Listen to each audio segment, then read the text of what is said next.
Hello students. In the last class we discussed a very important topic which is vouching. तो हमने discuss किया था कि cash book की वाउचिंग कैसे की जाए। तो रिसीट साइड तो हम डिस्कस कर चुके हैं। आज हम क्या बात करेंगे? आज हम बात करेंगे कि पेमेंट साइड की जो वाउचिंग है वो कैसे की जाए। क्या क्या चीज़ें हमें ध्यान रखनी है? सबसे पहली है ऑथेंटिसिटी ऑफ पेमेंट। सबसे पहले हम चेक करेंगे कि जो पेमेंट की गई हैं वो सत्य हैं, वो सच्ची पेमेंट्स हैं या नहीं हैं। ये देखेंगे हम। डिफरेंट रिसीट आई होंगी पेमेंट्स की, उनको चेक करेंगे और हमें ये मेक श्योर करना है कि असली सच में पेमेंट हुई भी है या नहीं। कहीं झूठी पेमेंट दिखाकर पैसा हड़पने की कोशिश तो नहीं की जा रही। दूसरा क्या है कि अगर पेमेंट हुई है तो पेमेंट सही इंसान या सही ऑर्गेनाइजेशन को हुई है या नहीं हुई है। ये सबसे ज़्यादा कहाँ चेक करना पड़ता है? जैसे हम चेक करते हैं कि हमने वेजेस पे की, वर्कर्स को पेमेंट की, तो वर्कर्स को पेमेंट करने के टाइम पे कई बार ऐसा हो जाता है कि डमी वर्कर्स आ जाते हैं। ऐसे वर्कर्स जिन्होंने काम नहीं किया लेकिन हम उन्हें भी पेमेंट दिखा देते हैं, लेकिन वो पेमेंट एक्चुअल में अपनी जेब में हमने रखी हुई होती है। शो करने में हम दिखा देंगे कि राम ने काम किया, राम के साथ श्याम ने भी काम किया। श्याम हमारा वर्कर ही नहीं है। तो इसलिए आपको ये भी चेक करना पड़ेगा कि जो पेमेंट है वो सही इंसान को या सही ऑर्गेनाइजेशन को ही की गई है। पेमेंट बीइंग ड्यूली ऑथराइज्ड, क्या मतलब है? अलग अलग लेवल ऑफ पेमेंट्स के लिए ना अलग अलग लोगों को अथॉरिटी होती है। जैसे अगर 50,000 तक की पेमेंट करनी है तो ये बंदा जो है उसके पास पावर है। 1 लाख तक की करनी है तो इनके पास बड़ी ट्रांजैक्शंस हैं, बड़ी पेमेंट्स हैं, तो फिर सीनियर ऑफिसर्स के पास पावर होती है। तो आपको ये चेक करना पड़ेगा कि जिस लेवल की भी पेमेंट है वो ऑथराइज्ड पेमेंट है, अप्रूव्ड पेमेंट है, और जिसने अप्रूव की है उसे परमिशन भी है अप्रूव करने की या नहीं है। अमाउंट पेड बीइंग करेक्ट, इसीलिए जो अमाउंट पेड है उसको हम दोनों चीज़ों में लिखते हैं, वर्ड्स में भी फिगर्स में भी। कि अगर हमने एक ज़ीरो कम लगा दिया तो अगर हम लिखेंगे 10,000 या 1 लाख तो लिखने में वो मिस्टेक नहीं हो पाएगी। प्रॉपर वाउचर, आप ये कोशिश कीजिए कि हर पेमेंट के साथ एक डॉक्यूमेंट्री एविडेंस, एक सबूत हो वाउचर की फॉर्म में। रिवेन्यू स्टैम्प ऑन वाउचर, ये मैं आपको बता चुकी हूँ कि अगर जो पेमेंट है वो 500 रुपये से ज़्यादा है तो 1 रुपये की रिवेन्यू स्टैम्प लगी हुई होनी चाहिए, तभी वो ऑफिशियल डॉक्यूमेंट बनता है। Payment being related to the business, payment सिर्फ बिजनेस से रिलेटेड होनी चाहिए, कोई भी पर्सनल पेमेंट आप यहाँ पर नहीं दिखा सकते हो। Date and year of voucher, vouchers जो है उनके ऊपर डेट लिखी होगी, तो आपको ये मेक श्योर करना पड़ेगा कि अगर जो ऑडिट है वो 1 अप्रैल 2019 से लेकर 31 मार्च 2020 का हो रहा है तो जो पेमेंट्स हैं, जो वाउचर्स हैं, वो भी इन्हीं डेट्स के अंदर हों। ऐसा नहीं कि पिछले साल का वाउचर या अगले साल का वाउचर इसके अंदर हम डाल देते हैं।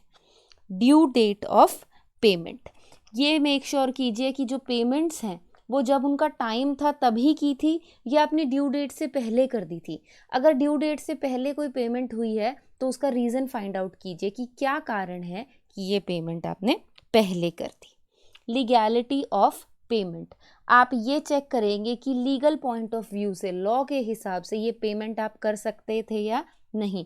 कई बार क्या होता है कि कोई ऑर्डिनेंस, कोई एक्ट के वजह से कोई पेमेंट जो है उसे इलीगल करार कर दिया जाता है कि आप ये पेमेंट नहीं कर सकते, तो ऐसी कोई पेमेंट आपकी नहीं हुई होनी चाहिए।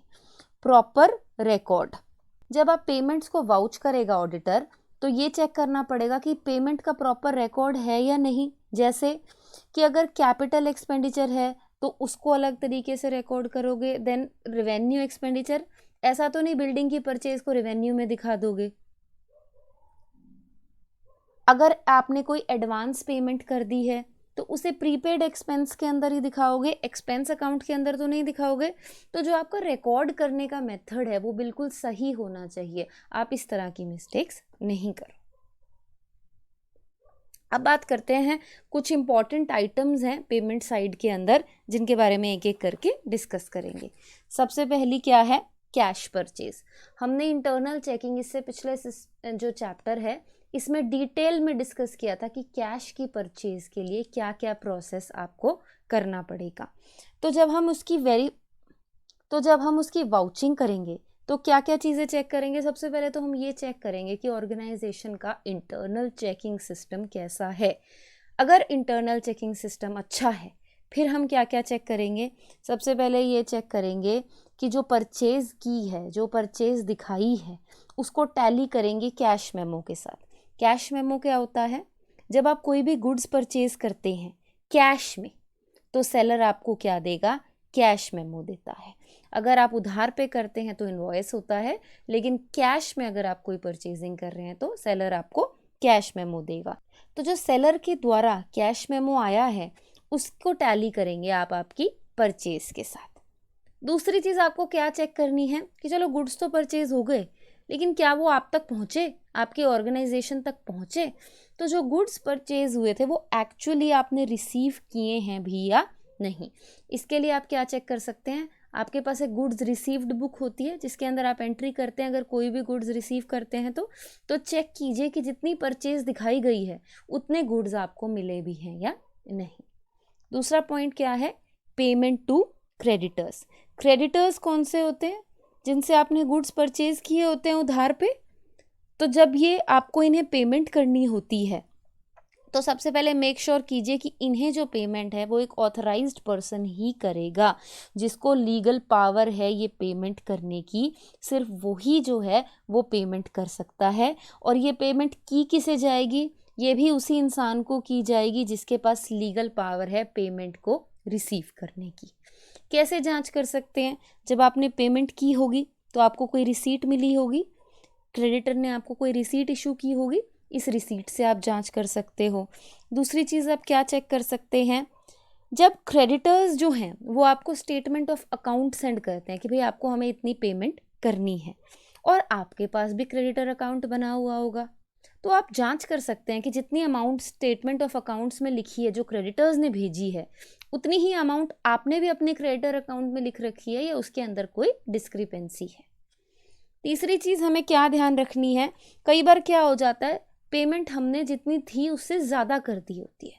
तो दो कारण हो सकते हैं, या तो हमने आगे की पेमेंट भी एडवांस में कर दी तो कोई बात नहीं, उसका तो प्रूफ हो जाएगा, या कई बार गलती से हम पेमेंट ज़्यादा कर देते हैं, डबल पेमेंट कर दी, एक ज़ीरो एक्स्ट्रा लगा दिया। तो इन चीज़ों की जांच करनी पड़ेगी कि कहीं हमने पेमेंट जो है वो ज़्यादा तो नहीं कर दी। तीसरा क्या है? Payment of bills payable. तो बिल्स पेबल की अगर आप पेमेंट करते हैं तो कैसे चेक कर सकते हैं? एक बिल बुक है, बिल बुक के थ्रू वाउच कर सकते हैं, उसके थ्रू जांच कर सकते हैं। अगर पेमेंट बैंक के थ्रू में आपने की है तो बैंक की पासबुक के थ्रू जांच कर सकते हो या बैंक की स्टेटमेंट के थ्रू जांच कर सकते हो। आपके पास एक बिल्स पेबल रजिस्टर भी होगा जिसमें आपने लिखा होगा कि कितनी अमाउंट है जो पेबल है और क्या आपको ड्यू डेट है पेमेंट की। उस बिल्स पेबल रजिस्टर से आप चेक कर सकते हो। अगर बिल्स पेबल रजिस्टर में लिखा है कि कितनी अमाउंट आपकी पेबल है तो आपके पास रिसीट होगी, उससे जांच कर लीजिए कि अमाउंट जितनी पेबल थी उतनी ही आपके पास रसीद है या नहीं। ऐसा तो नहीं कि अमाउंट थोड़ी पेबल थी रसीद ज़्यादा है, या अमाउंट ज़्यादा पेबल थी रसीद थोड़ी है। तो ये चीज़ आप चेक कर सकते हैं। इसके बाद है purchase of land and building. Land and building की बेटा दो तरह से परचेज की जाती है, एक होती है फ्री होल्ड, एक होती है लीज होल्ड। फ्री होल्ड का क्या मतलब है? जैसे ही पेमेंट हो जाएगी आपको ओनरशिप मिल जाएगी। अगर बायर ने सेलर को पेमेंट दे दी तो सेलर जो है वो ओनरशिप दे देगा। लीज होल्ड का क्या मतलब है? हम लीज पर प्रॉपर्टी ले रहे हैं, हमें राइट मिल जाता है कि भाई इतने साल तक आप जो है इस प्रॉपर्टी को यूज़ कर सकते हो। जैसे अगर सपोज 20 साल की लीज है तो 20 साल तक ये घर आपका है।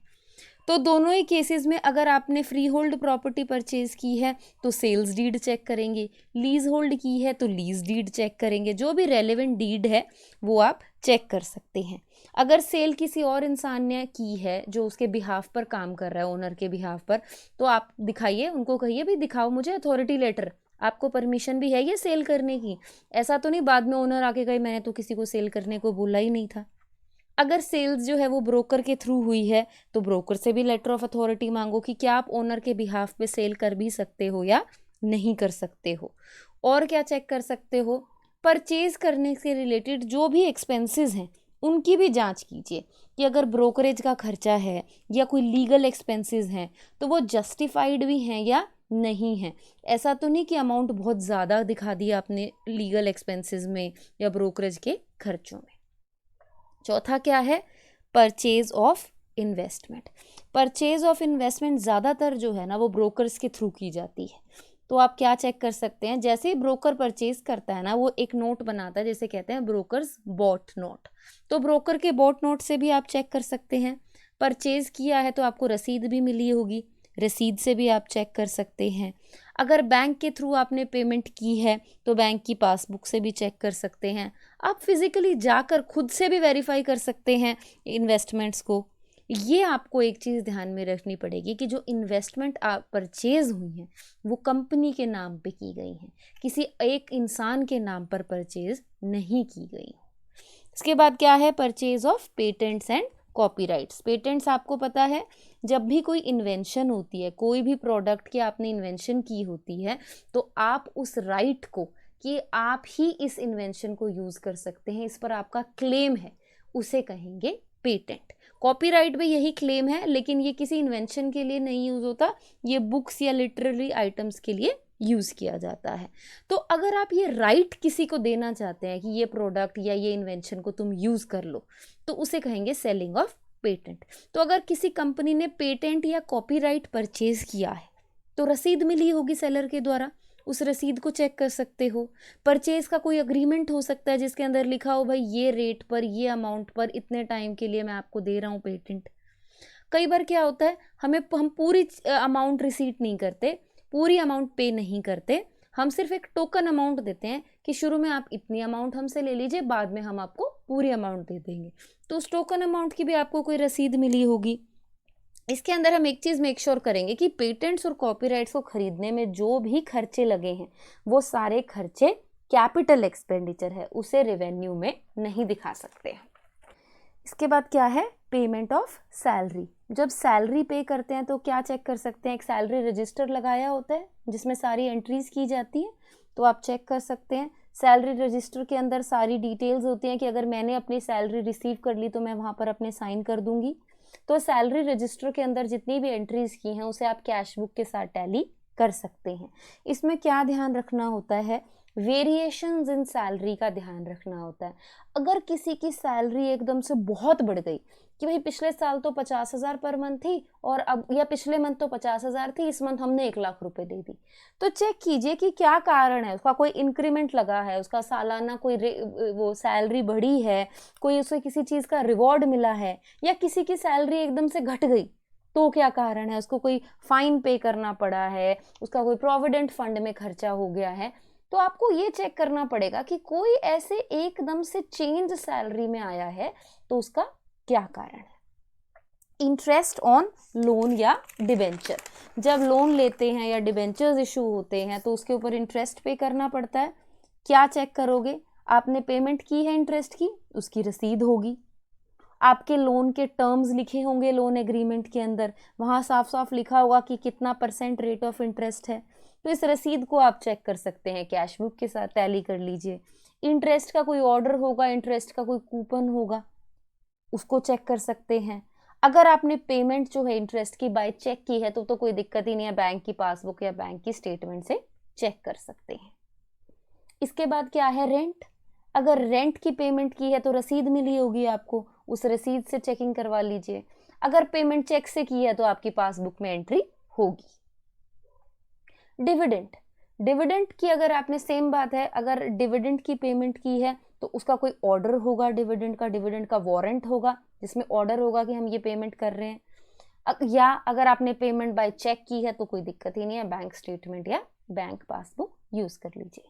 कमीशन अगर आपने पे किया, कमीशन क्यों करते हैं, कई बार हमारे पास एजेंट्स होते हैं जो हमारे बिहाफ पर काम करते हैं, जैसे सेल्स एजेंट्स हैं, ट्रैवलिंग एजेंट्स हैं, या कोई भी हैं, तो अगर उन्होंने हमारे बिहाफ पर काम किया है कोई भी, तो हम उन्हें कमीशन देते हैं। तो एजेंट के साथ अगर हमारा कोई कॉन्ट्रैक्ट है तो उस कॉन्ट्रैक्ट की टर्म्स चेक कर सकते हैं, वहाँ लिखा होगा कि इतना % कमीशन हम आपको पे करेंगे। या एजेंट ने अगर आपको सेल्स अकाउंट सेंड किया है तो उसके बेसिस पर आप देख सकते हैं कि कितना कमीशन बनता है। एजेंट को अगर पैसा मिल चुका है तो उसके पास रसीद होगी, उस रसीद के कॉपी आपके पास होगी, उसके बेसिस पर भी चेक कर सकते हैं।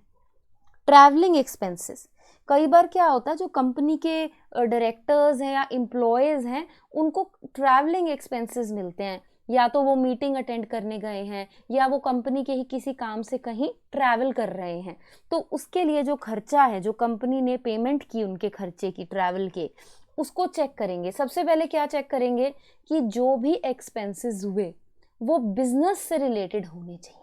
ऐसा नहीं कि कोई अपनी वाइफ के साथ पर्सनल घूमने चला गया उसे दिखा दिया बिजनेस के ट्रैवलिंग एक्सपेंसेस में, नहीं, जो भी एक्सपेंस हुए हैं ट्रैवलिंग के वो कोई बिजनेस के पर्पज से ही किए गए होने चाहिए। वाउचर के थ्रू चेक कर सकते हैं, साफ साफ देखिए जो भी बिल है, आप कहीं रुके हैं, आप किसी होटल में गए हैं, आप फ्लाइट के थ्रू गए हैं, उन सब की बिल्स होंगे आपके पास, तो चेक कीजिए कि उस बिल के अंदर आपका नाम लिखा हो, जो एम्प्लॉय है उसका नाम लिखा हो, उसकी डेजिग्नेशन लिखी हो, उसकी जर्नी की डिटेल्स लिखी हो, कितनी अमाउंट पे की है उसने वो अमाउंट लिखी हो, तो आप वाउचर के थ्रू भी चेकिंग कर सकते हैं। प्रिलिमिनरी एक्सपेंसेस, प्रिलिमिनरी एक्सपेंसेस कौन से होते हैं? जो कंपनी की इस्टेब्लिशमेंट के टाइम पर किए जाते हैं। तो अगर आपने कोई भी प्रिलिमिनरी एक्सपेंस किया है तो आपके पास रसीद होगी, उस रसीद को देख लीजिए। इसमें क्या ध्यान रखना है कि सिर्फ वो ही एक्सपेंस किए हों जो लीगली अलाउड हैं और विद इन द लिमिट्स हैं।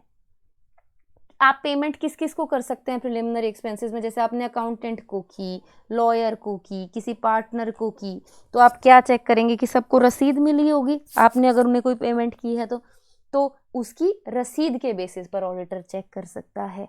क्या ध्यान रखना होता है इसमें कि कैपिटल एक्सपेंसेस को ना इंक्लूड किया हुआ हो। जैसे अंडर राइटिंग कमीशन है, कैपिटल एक्सपेंस है, ये तो राइट ऑफ होगा कैपिटल प्रॉफिट के अगेंस्ट, लेकिन अगर इसको आपने प्रिलिमिनरी एक्सपेंसेस में दिखा रखा है तो ये गलत है। बोनस टू स्टाफ, क्या क्या चीजें ध्यान रखनी है, ये देखना पड़ेगा कि जो बोनस है स्टाफ का वो ऑथराइज्ड है, एक ऑफिस जो रिस्पॉन्सिबल ऑफिसर है बिजनेस का उसने अप्रूव किया है, ये बोनस लीगल प्रोविजंस के अकॉर्डिंग होना चाहिए। आप ऐसा नहीं कर सकते कि 200% बोनस दे दिया। जो भी लीगल प्रोविजन है, जैसे कंपनीज एक्ट के अंदर अगर कोई लीगल प्रोविजन है कि इतना % बोनस दे सकते हैं तो वो उसी के अंतर्गत होना चाहिए। ऑडिटर क्या चेक कर सकता है? स्टेटमेंट ऑफ बोनस की अमाउंट्स होती हैं और जो कैलकुलेशंस हैं कि क्या अमाउंट आपने बोनस के लिए फिक्स की है ये चेक कर सकते हैं। और आप क्या चेक कर सकते हैं कि जो बोनस है वो एक डिफाइंड फॉर्मूले के तहत ही निकाला गया है। आपने एचआर में पढ़ा होगा, कई सारे फॉर्मूले होते हैं, हालसे प्लान, रोवन प्लान, जिसके थ्रू बोनस एम्प्लॉयज का निकलता है। तो चेक कीजिए कि आपकी ऑर्गेनाइजेशन जो मेथड यूज कर रही है, बोनस जो है वो उसी फॉर्मूले के तहत ही निकाला गया हो। डायरेक्टर्स फीस, डायरेक्टर्स को ना कई बार फीस मिलती है कि जैसे अगर उन्होंने सपोज बोर्ड मीटिंग अटेंड करने आए हैं तो उसके लिए उन्हें कुछ फीस मिलेगी। तो अगर डायरेक्टर्स को फीस की पेमेंट की गई तो कैसे जांच की जा सकती है? उसकी मिनट्स बुक से जांच कर सकते हैं। जिस मीटिंग के लिए आए उस मीटिंग की मिनट्स बुक में लिखा होगा उनका नाम, या अटेंडेंस रजिस्टर में उनका नाम लिखा होगा, या डायरेक्टर को अगर कोई फीस मिली है तो उनके पास रसीद होगी, या आर्टिकल ऑफ एसोसिएशन में भी लिखा होगा कि डायरेक्टर को कितनी फीस दे सकते हैं। हायर परचेज एंड इंस्टॉल, अगर गुड्स जो है वो हायर परचेज के जरिए दिए गए हैं तो हायर परचेज एग्रीमेंट चेक कर सकते हैं, वहाँ सारे टर्म्स लिखे होंगे, जो भी पेमेंट की है उसकी रसीद होगी, या स्टेटमेंट्स हर पीरियड की है, कुछ कुछ टाइम की स्टेटमेंट से भी आप चेक कर सकते हैं। Penalty for failure to purchase goods, कई बार क्या होता है कि हम कोई गुड्स खरीदने वाले होते हैं लेकिन नहीं खरीदते, तो अगर हमने प्रॉमिस किया था हम गुड्स परचेज करेंगे लेकिन नहीं किए तो पेनल्टी लगेगी आपको कि भाई अब आपको इतनी अमाउंट तो मुझे पे करनी ही पड़ेगी। तो क्या क्या चेक कर सकते हो? सबसे पहले ये चेक करो कि क्यों नहीं हुई, क्यों नहीं पेमेंट हुई, क्या कारण हो सकता है कि आपने पेमेंट नहीं की। फिर परचेज एग्रीमेंट को चेक कर सकता है ऑडिटर कि परचेज एग्रीमेंट में क्या क्या लिखा था। ये चेक कर सकते हैं कि जो पेनल्टी की पेमेंट आपने की है क्या वो ऑथराइज्ड थी। ऐसा तो नहीं जी मैंने तो सामान नहीं खरीदा लेकिन कोई क्लर्क ही कह रहा है लाओ मैं पेमेंट कर देता हूँ, नहीं, जो पेमेंट डिसाइड होगी फाइन की, पेनल्टी की, वो अप्रूव करेगा एक पर्सन, जब ही वो पेमेंट कर सकते हैं। अगर पेमेंट बाय चेक की गई है तो बैंक की पासबुक या बैंक की स्टेटमेंट से चेक कर सकते हैं। अभी पिछले चैप्टर में पढ़ा था डिटेल में कि इंटरनल चेकिंग सिस्टम वेजेस के हिसाब से क्या करना है। तो क्या क्या ध्यान में रखना था, सबसे पहले हमें क्या कैलकुलेट करना था कि वर्क डन कैसे किया गया है, टाइम रेट पर किया जा रहा है या पीस रेट पर किया जा रहा है। तो सबसे पहले ध्यान से ये कैलकुलेट किया जाए, ऑडिटर ये चेक करे कि कितना टाइम एक वर्कर ने जॉब पे लगाया है अगर टाइम रेट यूज कर रहे हैं तो, या कितने पीसेस उसने बनाए हैं अगर पीस रेट यूज कर रहे हैं तो। उसके बाद क्या चेक किया जाएगा, वेज शीट की प्रेपरेशन किस तरह से की गई है। वेज शीट की प्रेपरेशन में आप क्या क्या ध्यान रखेंगे, ये चेक करेंगे कि जितनी कैलकुलेशंस हैं उसमें ठीक हैं भी या नहीं, और कैश बुक के साथ उसकी टैली कर लेंगे कि वेज शीट में जितनी अमाउंट दिखाई गई है कैश बुक में भी वही अमाउंट दिखाई गई है या नहीं। फिर क्या चेक करेंगे, मैंने बताया था इंटरनल चेकिंग सिस्टम में क्या होगा कि वेज शीट अलग इंसान बनाएगा और वेज की पेमेंट अलग इंसान करेगा, दो अलग अलग लोग करेंगे। ऐसा नहीं कि मैंने वेज शीट बना दी और मैं ही पेमेंट कर रही हूँ। और जो वेज शीट है वो साइंड होगी, किससे साइंड होगी, जिसने वेज शीट बनाई है। सपोज 4 लोगों ने बनाई है, एक ने वेरिफिकेशन की, एक ने टोटलिंग की, एक ने पोस्टिंग की, एक ने डिडक्शंस की। ये सारी जो चीज़ें अगर 4 लोगों ने की तो चारों के सिग्नेचर होंगे। रैंडम चेकिंग की जा सकती है। रैंडम चेकिंग का क्या मतलब है कि जो ऑडिटर है वो रैंडमली कोई भी नाम उठा के चेक कर सकता है कि ये जो नाम है क्या ये अटेंडेंस रजिस्टर में है, लेबर के रजिस्टर में भी है या नहीं। ऐसा तो नहीं कोई डमी नाम डाल रखा है, कोई ऐसा नाम डाल रखा है जो लेबर था ही नहीं और उसे पेमेंट आप शो कर रहे हो और वो पेमेंट जो है वो आपकी जेब में जा रही है।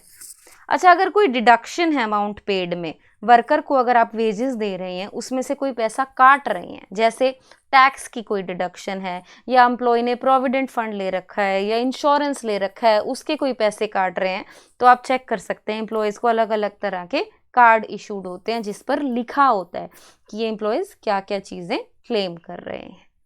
फिर आप क्या चेक करेंगे, टोटल वेज बिल। आपने फाइनल एक बिल बना लिया वेज शीट के थ्रू, तो जो टोटल वेज बिल है वो आप एक ही बार में चेक से बैंक में से निकाल लाओगे।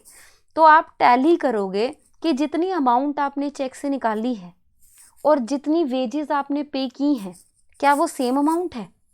ऐसा तो नहीं आप अमाउंट तो निकाल लाए 1,20,000 और वेजेस आपको सिर्फ 1 लाख की पे करनी थी, 20,000 रुपये आपकी जेब में चले गए। तो आप ये मैच करेंगे कि जितनी अमाउंट आपने निकाली और जितनी वेजेस पे की ये सेम है या नहीं।